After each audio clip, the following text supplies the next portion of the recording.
أعوذ بالله من الشيطان الرجيم. சபிக்கப்பட்ட ஷைத்தானை விட்டு அல்லாஹ்விடம் நான் பாதுகாப்பு தேடுகின்றேன். هو الذي ينزل على عبده آيات بينات ليخرجكم من الظلمات إلى النور وإن الله بكم لرؤوف رحيم. அல்லாஹுதான் தன் அடியார் மீது தெளிவான வசனங்களை இறக்கிக் கொண்டிருக்கின்றான்.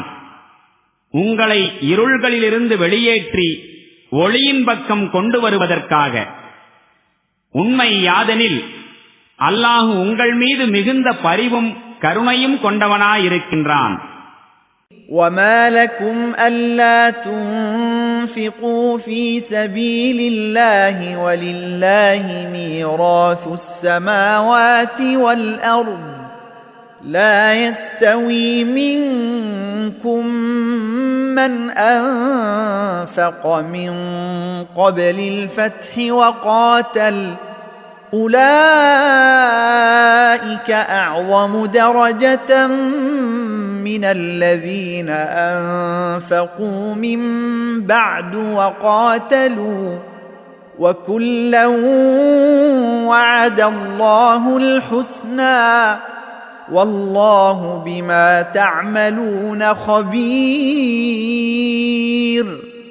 நீங்கள் அல்லாஹ்வின் பாதையில் செலவு செய்யாமல் இருப்பதற்கு என்னதான் காரணம்?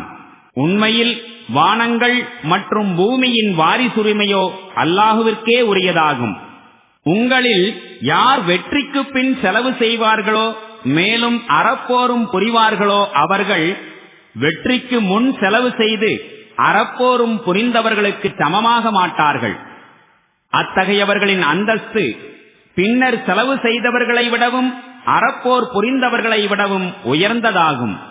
ஆயினும் அல்லாஹ் இரு சாராருக்கும் நல்வாக்குறுதியினை அளித்திருக்கின்றான். நீங்கள் செய்பவை அனைத்தையும் அல்லாஹ் அறிந்தவனாயிருக்கின்றான்.